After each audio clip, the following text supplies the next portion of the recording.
그날도 평소처럼 카페 창가 자리에 앉아 있었어요.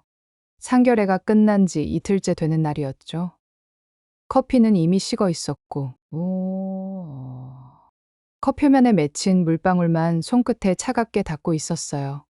사실 그날은 아무 일도 없을 거라 생각했어요. 상견례도 무사히 끝났고, 부모님들끼리도 큰 마찰은 없었으니까요. 적어도 그 순간까지는요, 휴대폰을 내려다보다가 문득 이상한 기분이 들었어요. 설명하기 어려운 가슴 한쪽이 서서히 내려앉는 느낌이었죠. 결혼이 이렇게 조용히 다가오는 거구나. 그렇게 생각했어요. 설렘보다는 오히려 안도감에 가까웠던 것 같아요.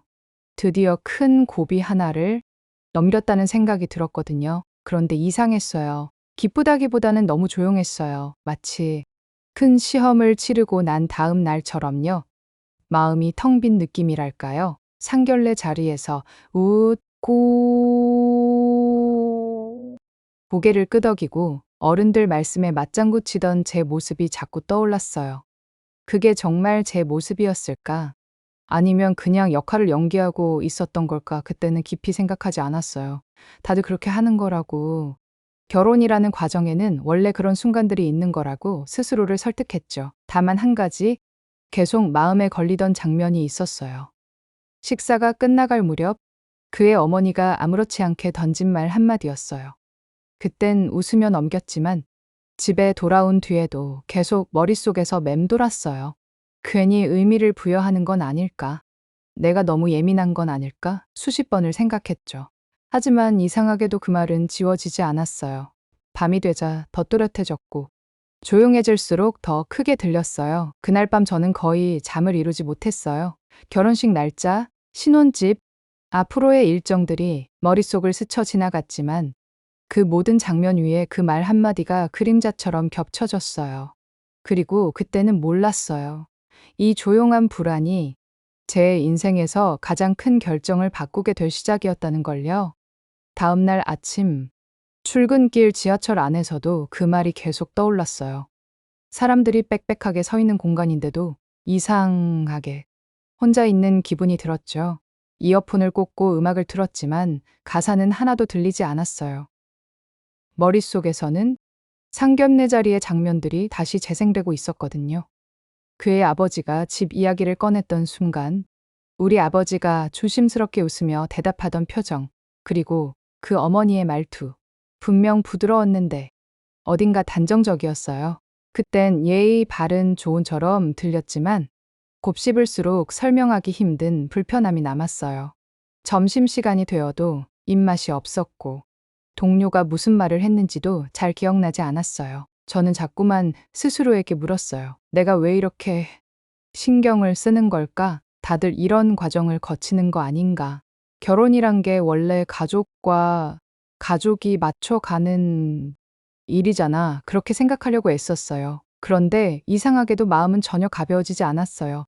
오히려 더 무거워졌죠. 퇴근 후 그에게 전화를 걸었어요.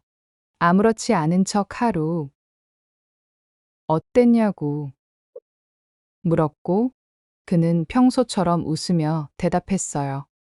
상견례 얘기는 먼저 꺼내지 않았죠.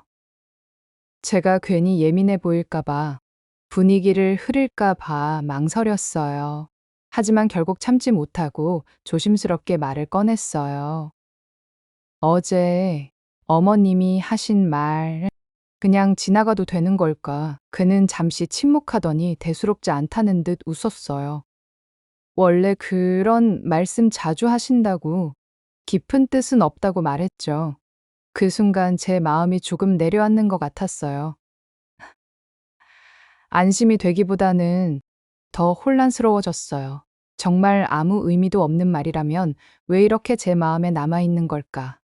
왜 그의 설명은 저를 설득하지 못했을까? 통화를 끊고 나서 한참을 가만히 앉아 있었어요. 벽에 걸린 달력을 보다가 문득 결혼식 날짜에 시선이 멈췄죠. 빨간색으로 동그라미 쳐진 그날이 갑자기 너무 가까워 보였어요. 준비해야 할 것들은 산더미처럼 많은데 이상하게도 저는 한 발짝도 앞으로 나아가지 못한 기분이었어요. 그날 밤 저는 처음으로 이런 생각을 했어요. 혹시 내가 모르는 무언가가 이미 결정되어 있는 건 아닐까? 그리고 그 사실을 나만 모르고 있는 건 아닐까? 며칠 뒤, 저는 우연히 그의 휴대폰 화면을 보게 됐어요. 일부러 보려고 한 건 아니었어요. 같이 저녁을 먹고 계산을 하려던 순간, 그의 화면에 잠깐 뜬 메시지 알림이 눈에 들어왔을 뿐이었죠. 가족단체 채팅방이었어요. 스쳐쳐 지나가는 짧은 문장이었는데, 이상하게도 심장이 쿵 내려앉았어요. 결혼 준비와 관련된 이야기였고, 이미 많은 것들이 정해진 것처럼 보였거든요. 신혼집 위치, 집 명의, 생활비 분담까지. 우리는 아직 제대로 이야기해 보는 적도 없는 주제들이었어요. 저는 아무 말도 하지 않았어요. 괜히 본 척했다는 걸 들키고 싶지 않았고. 그보다도 제 감정을 어떻게 설명해야 할지 몰랐어요. 집으로 돌아오는 길, 차 안은 조용했어요. 그는 라디오를 틀어놓고 평소처럼 운전했지만 제 귀에는 아무 소리도 들어오지 않았어요. 머릿속에서는 그 메시지, 문장들이 계속 반복됐어요. 우리가 상결해서 나눴던 대화, 웃음, 고개 끄덕임들이 하나씩 다른 의미로 보이기 시작했어요. 마치 이미 짜여진 대본 속에 제가 뒤늦게 들어온 배우 같다는 생각이 들었죠. 그날 밤, 용기를 내서 다시 이야기를 꺼냈어요. 조심스럽게 최대한 감정을 누르면서요. 우리 결혼 후 생활에 대해 제대로 이야기한 적 없는 것 같다고. 그는 처음엔 의아해 하더니 곧 현실적인 문제라며 말을 이어갔어요. 부모님들끼리 어느 정도 얘기가 됐고, 굳이 지금부터 복잡하게 고민할 필요는 없다고요. 그 말이 이상하게 차갑게 들렸어요. 저는 결혼이 둘만의 문제라고 생각해 왔거든요. 물론 가족의 의견이 중요하다는 것도 알고 있었지만, 최소한 나와 상의는 해야 하는 거 아닌가 하는 생각이 들었어요. 하지만 그는 오히려 제가 너무 예민하다고 말했어요. 다들 이렇게 결혼한다고 괜히 문제를 만들지 말자고요. 그 순간 마음속에서 무언가가 조용히 금이 가는 느낌이 들었어요. 크게 다투지도 않았고 목소리를 높이지도 않았지만 그날 대화는 이상하게 오래 남았어요. 잠자리에 누워서도 쉽게 잠들지 못했죠. 천장을 보며 생각했어요. 내가 원하는 결혼은 무엇이었을까? 함께 결정하고 함께 책임지는 관계를 바랐던 건 너무 큰 욕심이었을까? 점점 불안이 확신처럼 변해가고 있었어요. 상견례 이후 느껴지던 그 미묘한 어색함이 이제는 분명한 질문으로 바뀌고 있었거든요. 이 결혼은 정말 나를 위한 선택일까? 아니면 이미 정해진 흐름에 나를 맞추고 있는 걸까? 그 후로 저는 더 이상 미룰 수 없다는 걸 느꼈어요.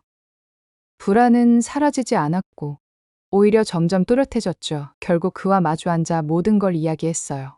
상견례 이후 마음이 어떻게 변했는지, 왜 계속 불편했는지 숨기지 않았어요. 그는 한참을 듣더니 조용히 말했어요. 이미 부모님들끼리는 결론이 났다고 생각했다고요? 그 말이 결정적이었어요. 그 순간 저는 깨달았어요. 이 결혼은 선택이 아니라 통과 의례가 되어 있었다는 걸요. 저는 울지도 소리치지도 않았어요. 그냥 고개를 끄덕였죠. 그리고 결혼을 취소하겠다고 말했어요. 긴 침묵 끝에 그는 알겠다고 했어요. 집으로 돌아오는 작. 일행 이상하게 숨이 쉬어졌어요. 모든 게 끝난 뒤에야 비로소 제 마음이 들렸거든요. 두려움도 있었고 후회도 있었어요. 하지만 확실한 건 하나였어요. 이대로 갔다면 저는 평생 제 마음을 속이며 살았을 거라는 사실이요. 지금 저는 혼자예요. 계획했던 미래는 사라졌지만 적어도 제 선택은 남았어요. 결혼을 멈춘 건 실패가 아니었어요. 제 인생을 다시 제 손에 돌려놓은 결정이었으니까요. 이 선택으로 저는 비로소 나를 믿게 되었고, 언젠가 다시 사랑을 시작하더라도 조건이 아닌 마음을 먼저 보게 될 거예요. 오늘도 가끔 흔들리지만 적어도 거짓된 행복을 선택하지 않았다는 사실이 저를 지켜줘요. 이 이야기가 누군가에게 늦지 않은 용기가 되길 바랍니다. 스스로를 잃기 전 한 번쯤 멈춰 생각해보라고 말해주고 싶어요. 당신도 당신의 마음을 가장 먼저 지키길 바랍니다. 진심으로 응원해요. 정말로 지금 여기서